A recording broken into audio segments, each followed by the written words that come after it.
때가 있고 죽을 때가 있다고 그랬어요. 그리고 기쁠 때가 있으면 슬플 때가 있고 심을 때가 있으면 뽑을 때가 있고요. 이게 참 세상 이치입니다.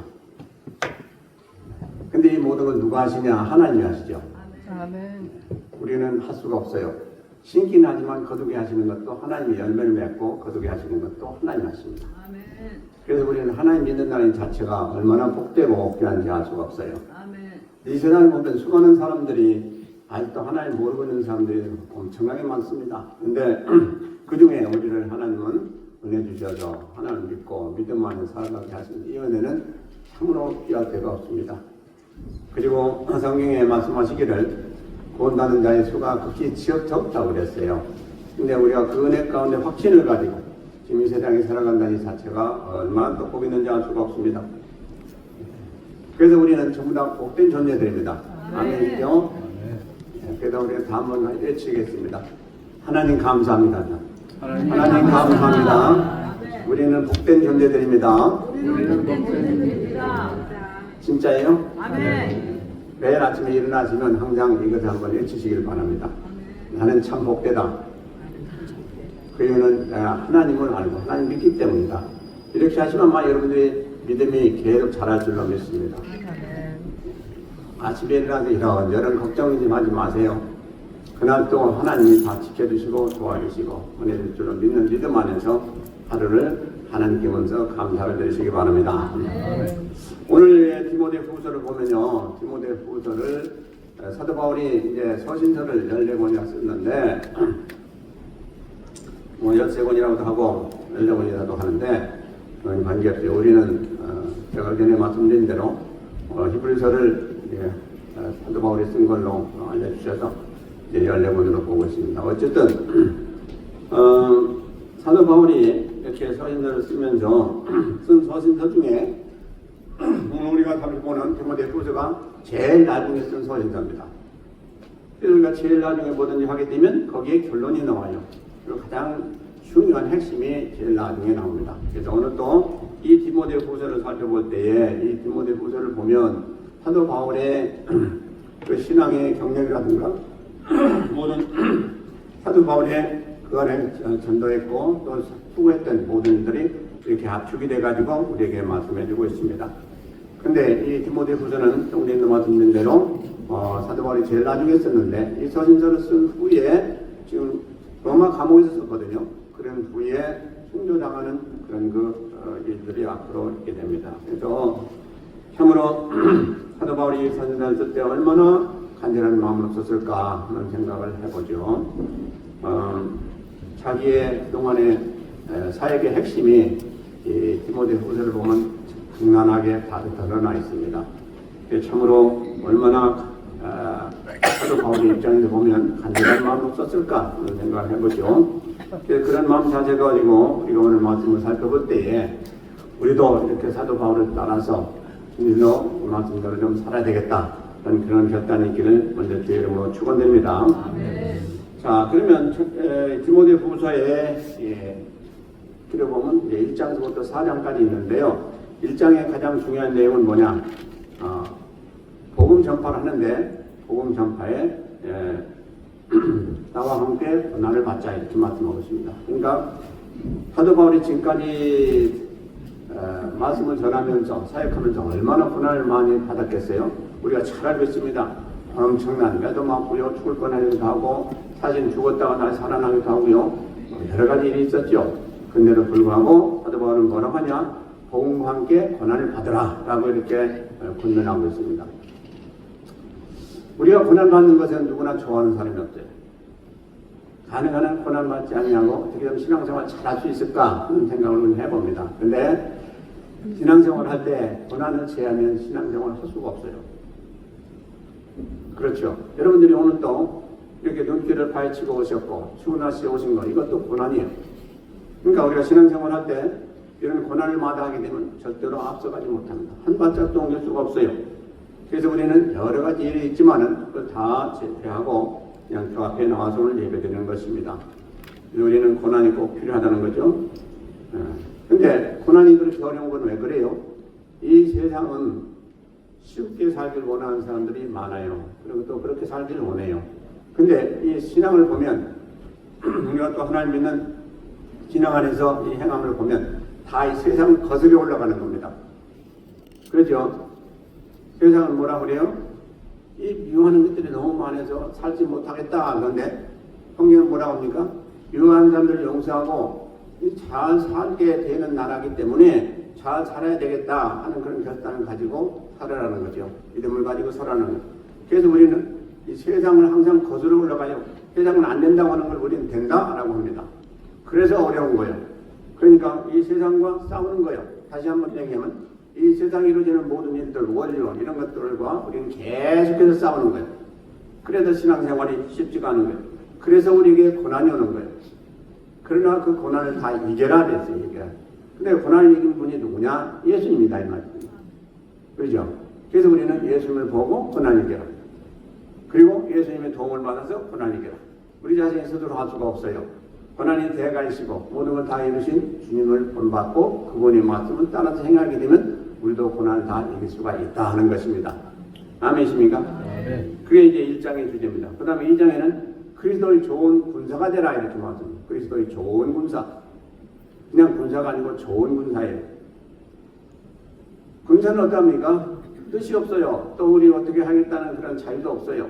그저 위에서 명하면 그대로 하는 거예요.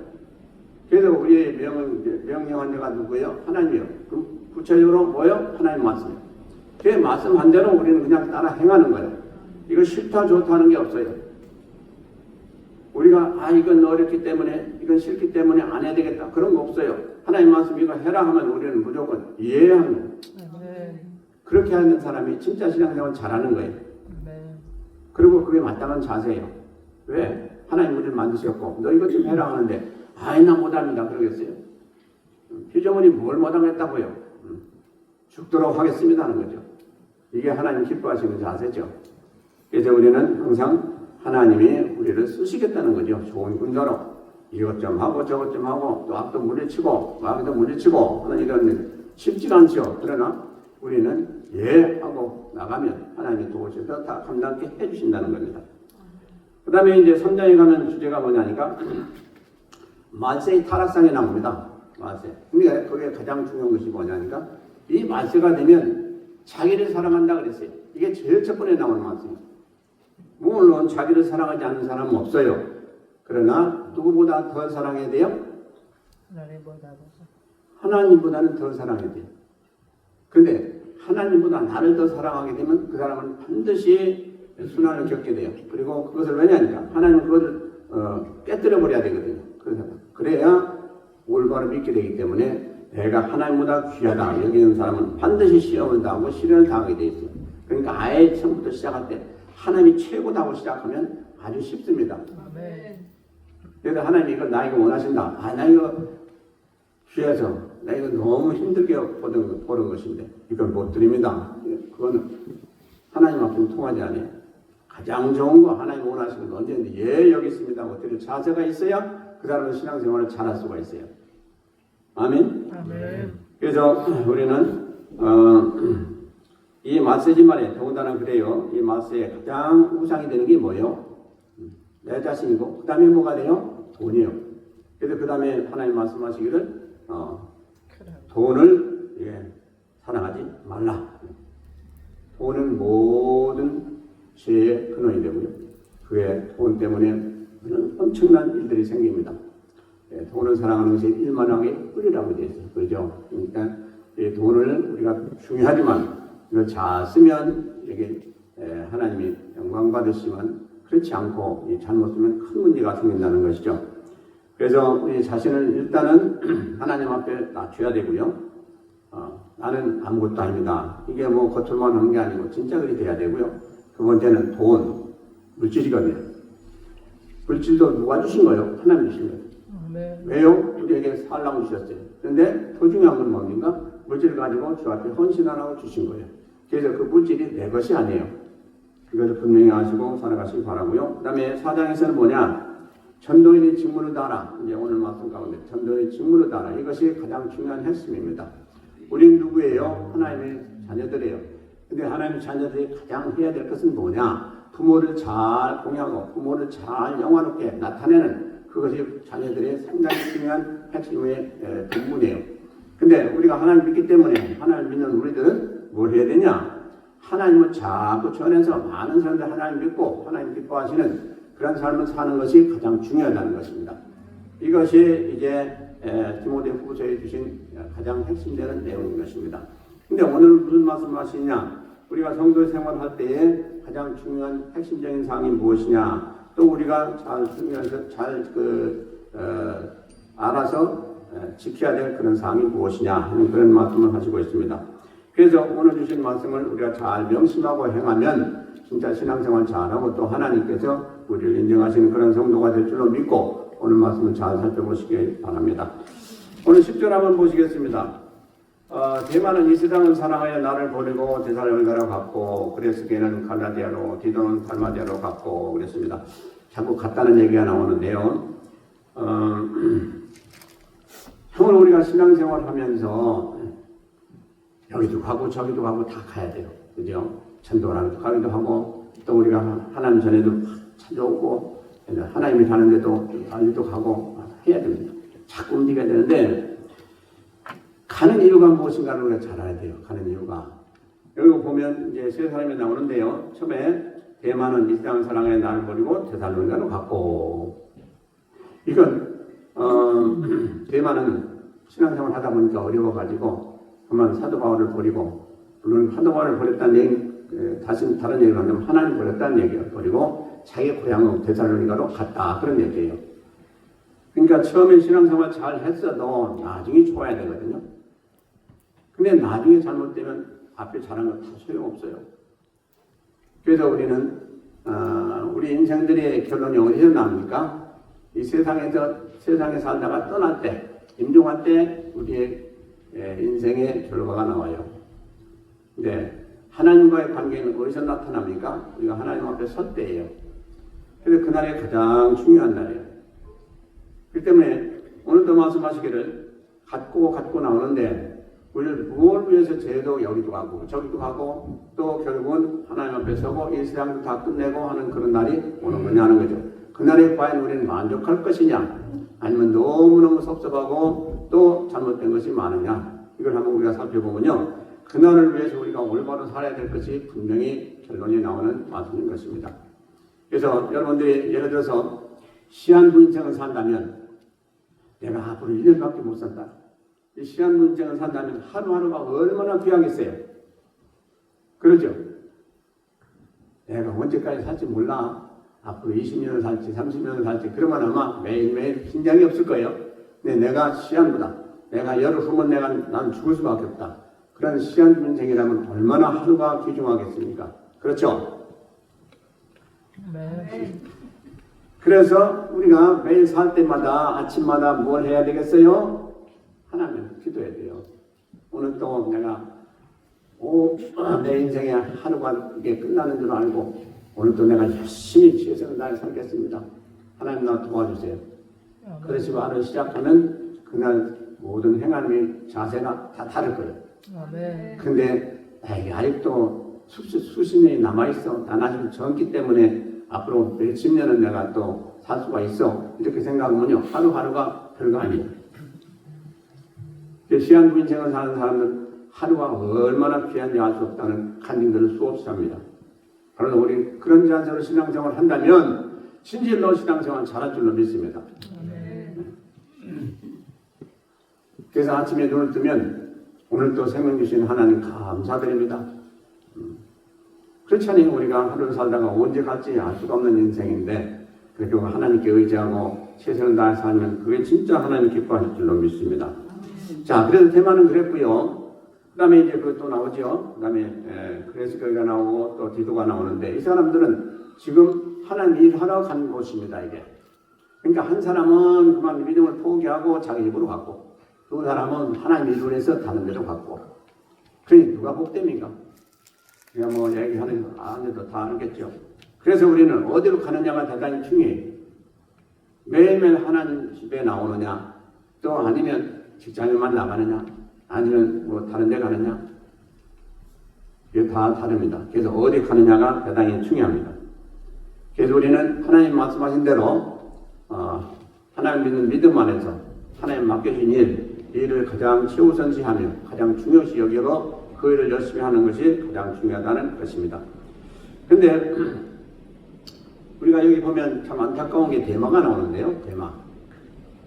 대마가 신앙생활 잘했어요. 그러나 나중에 이제 엉뚱한 일로 가버리고 말았어요. 그러니까 아마 도중에 힘이 들었던 모양이죠.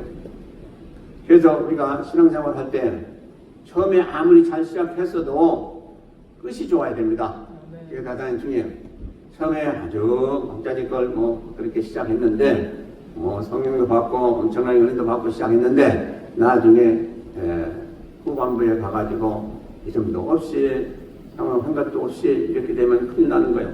그래서 성경에 보면 우리가 존중하고 또 우리가 따르기를 원하고 하나님 믿음의 선진들을 보면 다 훌륭한 분들이죠. 근데 그들에게 가장 중요했던 건 뭐냐? 한 가지 얘기한다면 그들이요 끝까지 갔다는 얘기예요. 끝까지. 그것도 열심을 다해서. 아브라함이 처음에 믿음이 어땠습니까? 거짓말하고 별 볼 일 없었어요.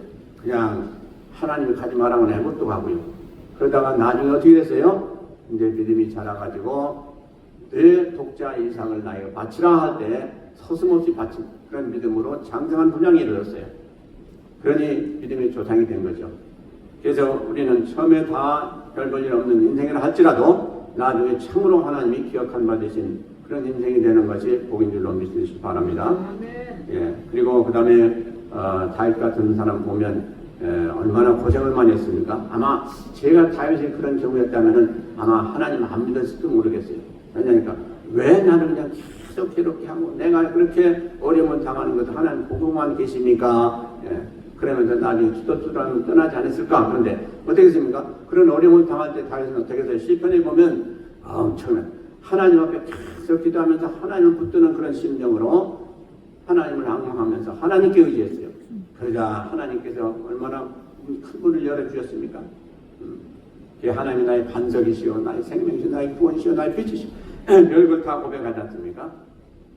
참 훌륭한 날이죠. 나중에 그러니까 어떻게 됐어요? 하나님 마음에 합한 그런 존재로 인정받고 이 성경에도 그렇게 기록되고 엄청난 은혜를 받은 날이 됐지 않습니까? 우리가 또 생각해보면 한없이 많아요. 욕도 있고 자녀도 있고 믿음의 선인들이 얼마나 많습니까? 그런데 우리가 신약시대 때 참 아주 귀한 분이 있었죠. 스데반 집사가 있었죠.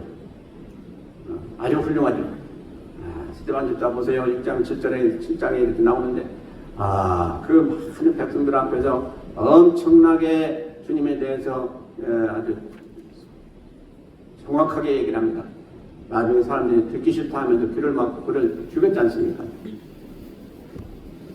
그런데 그 죽을 때, 순교당할 때에 우리 주님이 벌떡 일어나셨어요. 그 크신 주님이 벌떡 일어나셨다는 건 뭡니까? 너 참 장하다. 그 크신 주님이 자리에서 일어나셨다는 건 이거 보통 일입니까? 그런 영광을 받는 사람이 누구냐? 바로 스데반 집사입니다. 이게 다 뭐 때문에 그렇습니까? 끝까지 믿음을 지킨 것들. 그냥 얼마나 믿음을 지킨다는 게 참 중요한 일이죠. 그래서 믿음을 지키는 자, 끝까지 믿음을 지키는 자, 영혼 구원을 받는다. 성경은 말씀하고 있습니다. 그래서 우리가 영혼 구원 받는다는 게 그냥 쉬운 게 아니에요.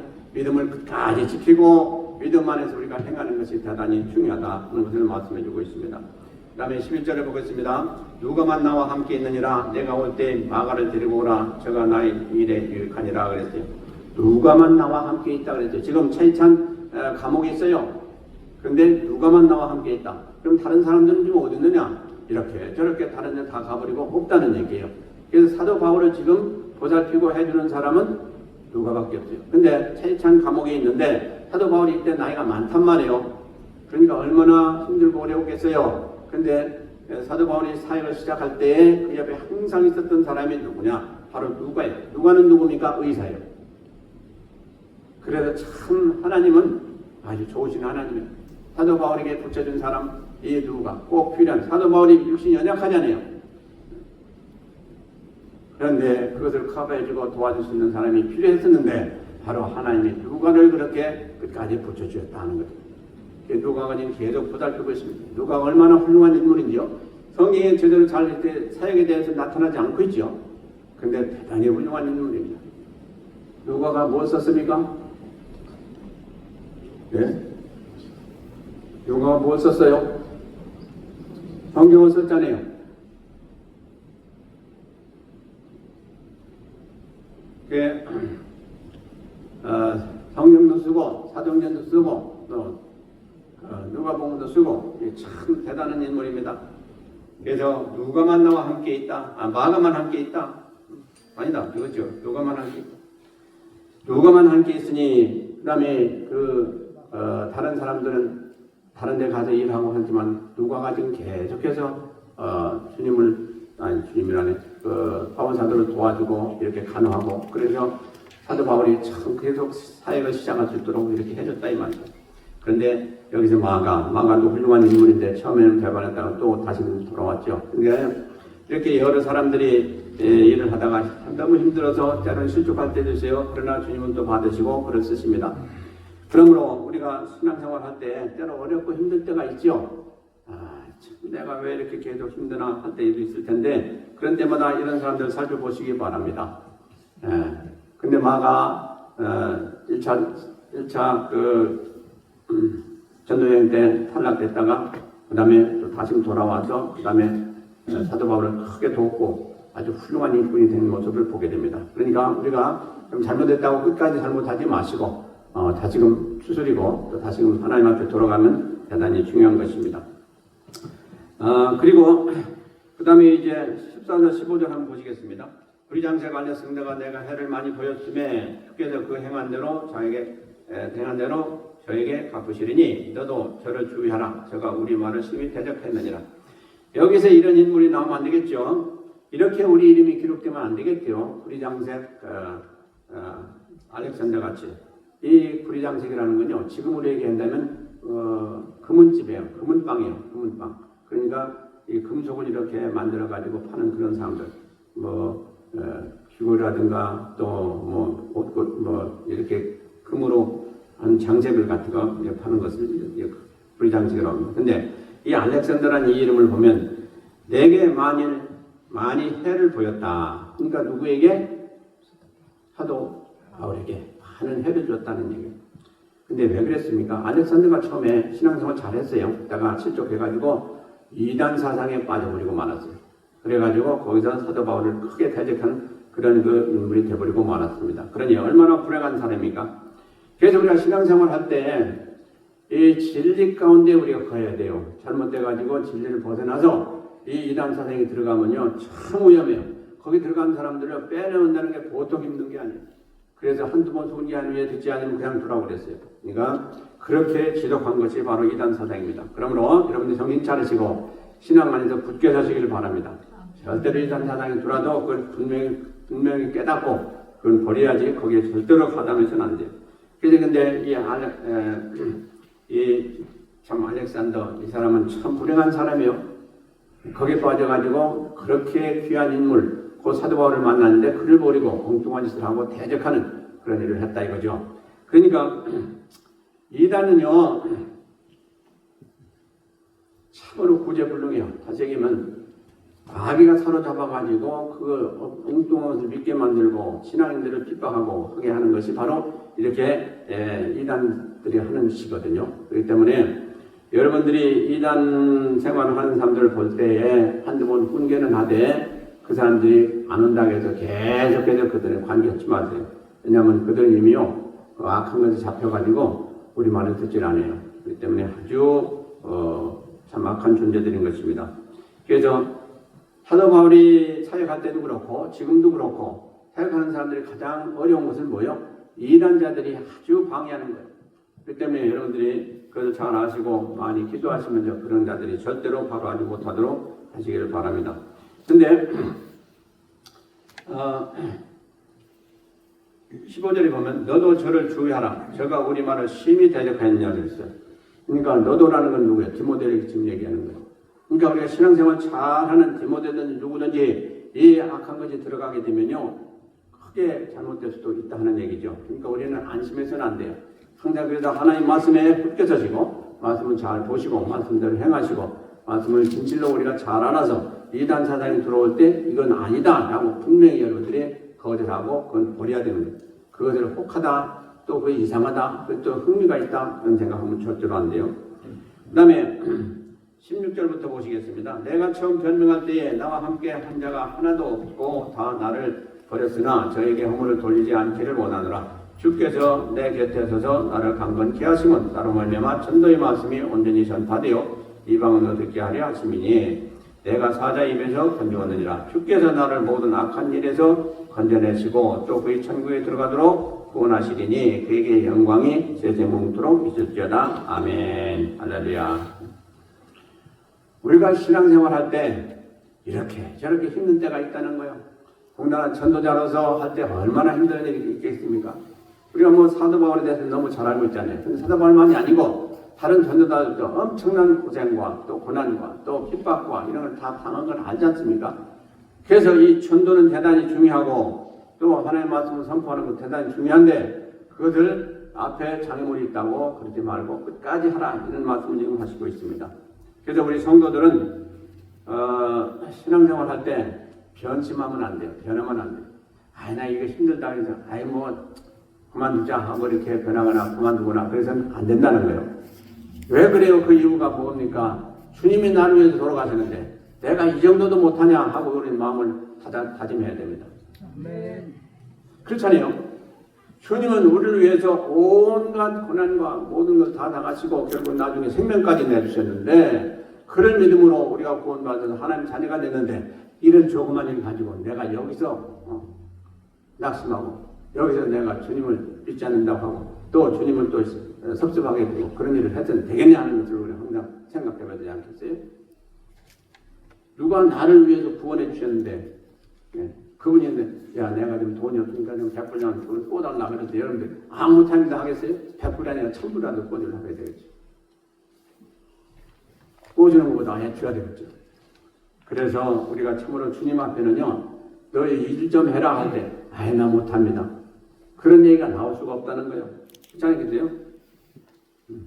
그런데 사도 바울에게는 1차 그 감옥에 있을 때 1차 감옥에 있을 때 변해준 동역자들이 없었다. 참 우리가 볼 때 안타까운 일이에요. 그 변호하는 사람이 있으면 그 재판받을 때 훨씬 유익하죠. 그게 증인이죠. 그게 증인. 근데 증인들이 없었다는 얘기예요. 그 사정편 자세히 알지 못하겠지만은 아마 거기다가 청문하다 보면 자기도 같이 거기에 말려 들어가지고 감옥생활 하진 않는가 하는 그런 어려움이 있었을지도 몰라요. 어쨌든 그것을 사도 바울이 썼다는 것은 무슨 얘기예요? 바로 섭섭하다 하는 얘기예요. 그러나 그럼에도 불구하고 나는 그들을 탓하지 않겠다 그랬어요. 그 뭐 믿음의 불량인데 어떡하겠어요. 그래서 여러분들이 신앙생활 할 때 제발 부탁드리는 건요. 배신하지 마시기 바랍니다. 우리가 사람을 배신하는 것도 하나님 배신하는 것보다 같은 경우가 많아요. 왜냐?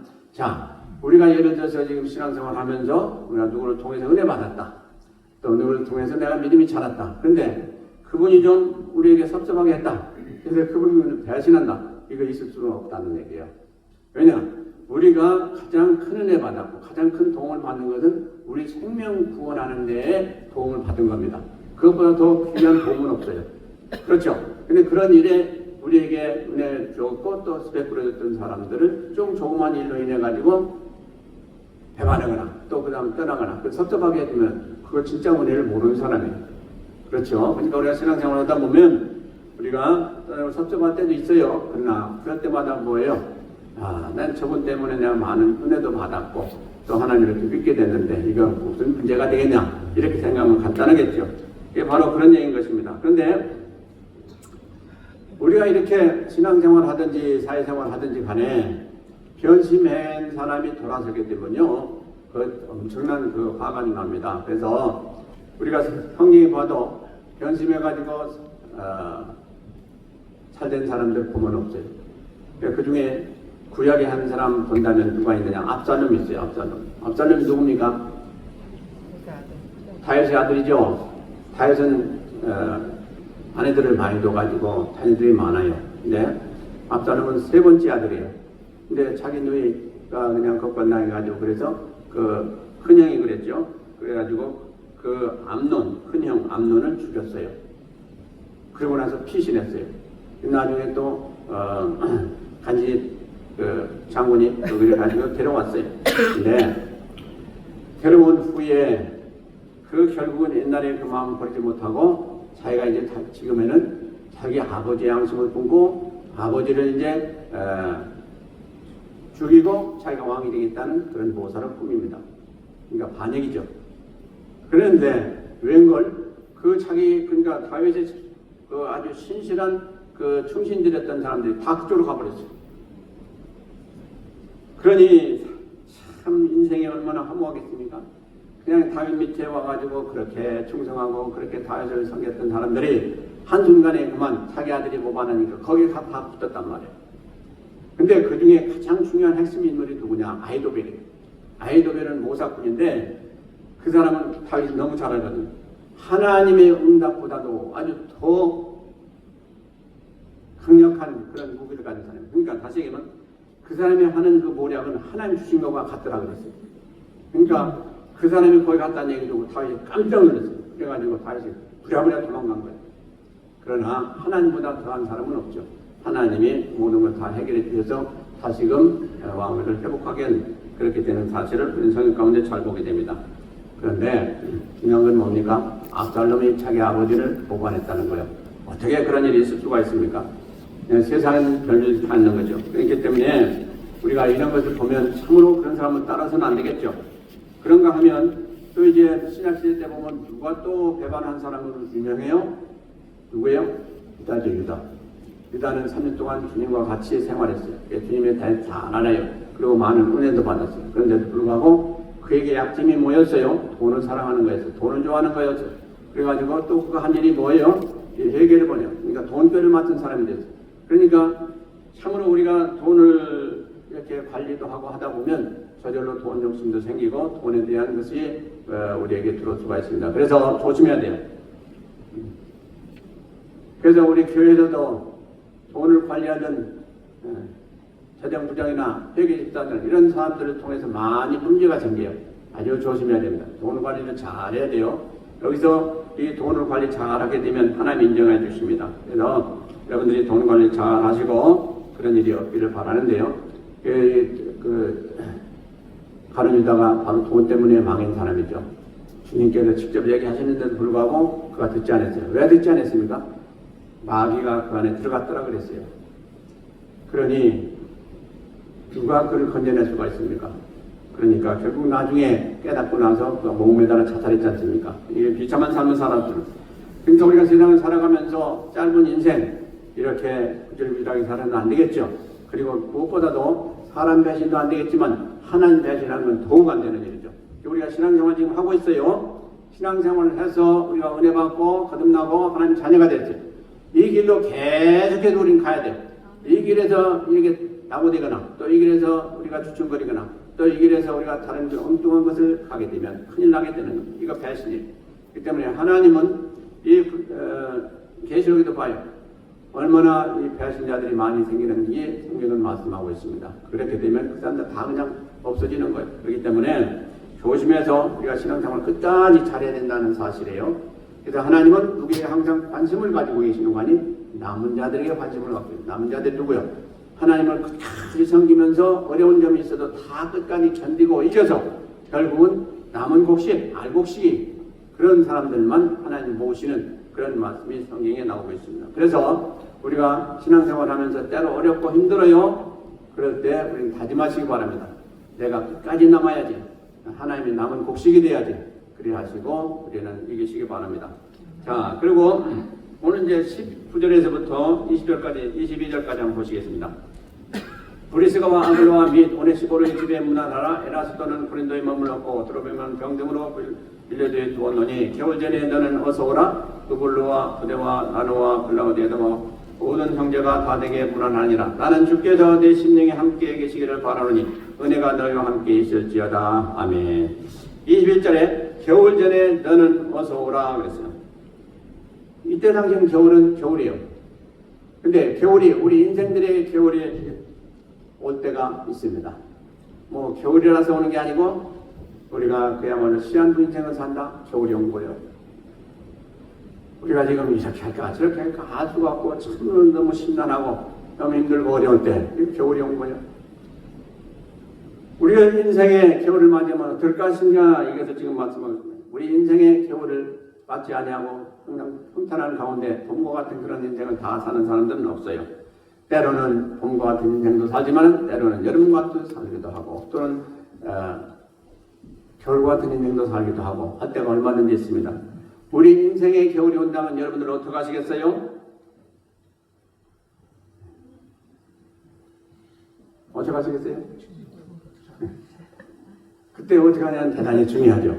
피해 겨울이 되는 것이 건강 문제로 겨울이 될 수도 있고 우리 삶 가운데 그 삶에 무슨 문제가 생겨서 될 수도 있고 또 가정 문제가 있어서 될 수도 있고 또 직장 문제, 대인 관계, 여러 가지 신앙 문제 여러 가지로 인해서 겨울이 올 수도 있어요. 이 겨울이 올 때 여러분들은 어떻게 하시겠습니까? 모든 것을 주장하시고 봄이든지 겨울이든 다 주장하신 분이 누구예요? 하나님이죠. 그리고 우리 생사복을 주장하신 분이 누구예요? 우리 삶 가운데 어려움 또 우리의 복, 생사 모든 걸 다 주장하신 분이 누구예요? 주님이세요. 그러니까 우리는 때를 가리지 마시고 주님 앞에 나오시길 바랍니다. 이것만이 우리에게 가장 보장이 될 수 있는 길인 것입니다. 우리가 힘든 일이 생기고 어려운 일이 생길 때 우리는 사람 찾아가지 마시기 바랍니다. 그건 도움이 안 돼요. 때로는 은행 가서 돈도 빌리고 하기도 하는데 그것도 잠시 잠깐이에요. 주님이 해결해 주셔야 돼요. 주님께 가셔서 간구하시고 주님께 가셔서 부르주시기 바랍니다. 그럼 주님은 반드시 해결해 줄 줄로 믿습니다. 그래서 왜냐하니까 이 세상 만물을 만드신 이가 누구예요? 주님이세요. 이 세상 만물을 다 또 없애시고 나중에 정결케 하시는 분이 누구예요? 주님이세요. 모든 게 다 주 옆에 있어요. 그걸 벗어날 자가 없어요. 그렇기 때문에 우리는 무슨 일이 있든지 주님은 하실 수 있다. 그런 믿음을 잊지 마시길 바랍니다. 지금 그야말로 이것은 나에게 더 이상 이제 어떻게 옴짝달싹도 할 수 없는 그런 위기다 라고 할 때 그럼에도 불구하고 어디는 열려 있어요? 이 위에는 열려 있어요. 주님 앞에 기도하는 길은 열려 있어요. 주님 앞에 때리 기도하시기 바랍니다. 우리가 참으로 무슨 위기가 당하고 그러면요 정신없어요. 정신없고 그냥 어쩔 줄 몰랐대요. 그럴 때일수록 우리는 우위를 보시기 바랍니다. 그러면 우위는 트여 있어요. 기도하시기 바랍니다. 기도하시면서 일실직 하시기 바랍니다. 그럼 하나님께서 도와주시게 돼 있어요. 이것이 우리의 자세가 되어야 된다는. 그래서 우리 신앙인들의 참으로 가진 거 없고 아는 거 없고 그렇다 할지라도 한 군데 꼭 우리는 자신감이 있는데 그게 뭐예요? 우리에게는 하나님이 계시다. 하나님 계시기 때문에 하나님 앞에 나오기만 하면 하나님은 사자오는 편도 하시고 도와주시는 것을 분명히 약속하셨기 때문에 도와주시는 하나님이십니다. 그러므로 낙심하지 마시고 우리 겨울의 그 근원이 무엇이든지 그 관계하지 마시고 하나님이 나와서 간구하시면서 하나님의 도움을 구하면 반드시 하나님은 우리에게 새로운 것으로 꼭 합당한 것으로 주셔서 문제도 해결되고 우리가 더 잘 사는 길로 인도해 줄 줄로 믿습니다. 자, 이제 올 한 해도 며칠 후면 마치게 됩니다. 내년에 가서는 내가 어떻게 살까?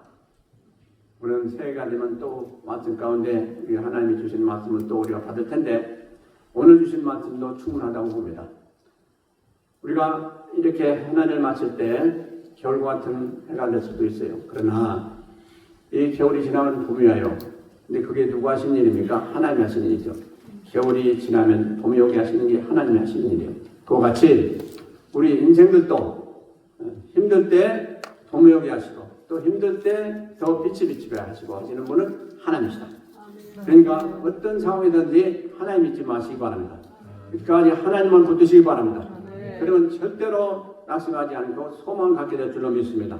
우리가 하늘나라 갈 때까지 이 소망 버리지 마시길 바랍니다. 항상 우위는 열려 있습니다. 하나님 앞에 간구하시면서 하나님과 교통하시면서 위로 받으시고 힘 얻으셔서 우리가 어떤 어려움이 와도 다 그걸 너끈히 이기시고 하나님부터 인정받으시는 그런 신앙인이 다 되시길 제 이름으로 축원드립니다. 기도하시겠습니다.